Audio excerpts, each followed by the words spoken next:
March 27th మన Ram Charan birthday ఎలా అనిపిస్తుంది బ్రదర్?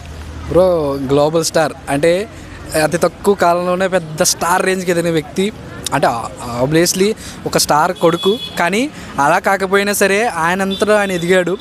ఒక RRR మూవీకి గ్లోబల్ స్టార్ అనే రేంజ్ వచ్చింది. సో నెక్స్ట్ బుచ్చుబాబుతో సినిమా చేస్తున్నారు. ఆయన ఒక అంచనాలు భారీ అంచనాలు అయితే ఉన్నాయి. నేను చెప్తే నమ్మరు. నేను ఇందాకలే RC16 ఆ సెట్కి వెళ్ళడం జరిగింది. ఇక్కడ బూత్ బంగ్లాలో వేశారు. చాలా పెద్ద సెట్ వేశారు. అంటే మనం రివీల్ చేయకూడదు, కానీ చాలా బాగుంది, చాలా పెద్దగా ఉంది. సో మీరు ఆర్టిస్ట్ అయి ఉండొచ్చు. సో సెట్లో రామ్ చరణ్ గారు ఎలా ఉంటారు ఏంటి అసలు? చాలా కైండ్ హార్ట్ పర్సన్. అంటే ఒక పర్సన్కి అంటే ఆ తోటి ఆర్టిస్టులు ఎవరికైనా ఎలాంటి సమస్య ఉన్నా ఆయనకి వరకు తీసుకెళ్తే ఖచ్చితంగా సాల్వ్ చేస్తారు. అండ్ వాళ్ళ వైఫ్ ఆయన పేరు ఏం పేర్రా ఉపాసన గారు కానివ్వండి, ఖచ్చితంగా అంటే ఏ విధమైన మెడికల్ ఎమర్జెన్సీ కానివ్వండి, మెడికల్ అవసరం కానివ్వండి, ఆవిడ ఖచ్చితంగా తీరుస్తారు. అంటే రామ్ చరణ్ గారు చెప్తే అంటే తోటి ఆర్టిస్టులకి ఎలాంటి ప్రాబ్లం ఉన్నా కూడా ఆయన వరకు తీసుకెళ్తే కనుక ఖచ్చితంగా ఒక ఇన్స్టెంట్ చెప్పండి అన్న, ఏదైనా ఒక ఇన్స్టెంట్ చెప్పండి. ఇన్స్టెంట్ చెప్పాలని కాదు, అంటే ప్రతి ఒక్కరికి చేస్తానని నేను చెప్తున్నా అంతే. ఎవరికైనా తోటి ఆర్టిస్ట్ ఎవరికైనా బాగాలేదంటే ఖచ్చితంగా ఆయన వరకు తీసుకెళ్తే ఆయన ఎంతో కొంత సహాయం చేయడమో, లేదంటే ఆయన అపోలో హాస్పిటల్లో ఉన్నటువంటి ఉపాసన గారు చెప్పడం, ఆ ట్రీట్మెంట్ చేయించడం, ఫ్రీగా చేయించడం అనేది చాలా వరకు నేను చూశాను. ఇన్సిడెంట్ అనేది నేను చెప్పకూడదు, ఎందుకంటే పెద్ద ఆర్టిస్టులు అందులో ఉన్నారు కాబట్టి నేను చెప్పకూడదు. కానీ చాలా మంచి వ్యక్తి, అందరితో చాలా చెప్పండి పర్లేదు.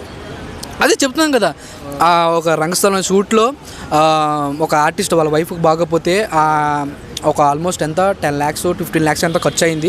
అంటే ఒక పడిపోతే చాలా ఖర్చు అయింది. ఖర్చు అయితే రామ్ చరణ్ గారికి అప్పుడే అదే షూటింగ్లో రంగస్థలం షూటింగ్లో ఉంటే ఇలా చెప్పగానే, అంటే ఒక మేనేజర్ వెళ్ళి చెప్పగానే ఓకే నేను ఫోన్ చేస్తాను చెప్పేసి 15 లక్షలు అయితే జస్ట్ 2 lakhs అంటే ఓన్లీ హాస్పిటల్ మెయింటెనెన్స్ వరకు తీసుకొని ఉన్నదంతా ఆయన రద్దు చేయడం అనేది జరిగింది. చాలా మంచి వ్యక్తి రామ్ చరణ్ గారు. అంటే ఒక స్టార్ వ్యక్తిలో ఉన్నా కూడా ప్రతి ఒక్కరికి సహాయం చేసే గుణమైన వ్యక్తి. RC16కి ఖచ్చితంగా అంటే ఇప్పుడు బర్త్డే వస్తుంది, ఒక అంటే ఫ్యాన్స్ అనేది తొందరగా వెయిట్ చేస్తున్నారు. ఏం వదులుతారా అంటే లుక్ వదులుతారా, లేదంటే ఒక టేజర్ వదులుతారా, ఒక గ్లిమ్స్ వదులుతారని ఏగలి వెయిట్ చేస్తున్నారు. సో నేను కూడా వెయిట్ చేస్తున్నారు. And I'm very advance happy birthday Ram Charan గారు.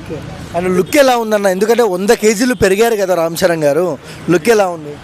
100 kg పెరిగారా? ఏమో నేను అదంతా చూడలేదు, కానీ లుక్ వైజ్ చూసుకుంటే ఆబ్వియస్లీ ఒక మగధీర వైబ్, అంటే జుట్టు ఇట్లా ఎక్కువ పెంచుకొని చాలా బాగుందని నేను అనుకుంటాను.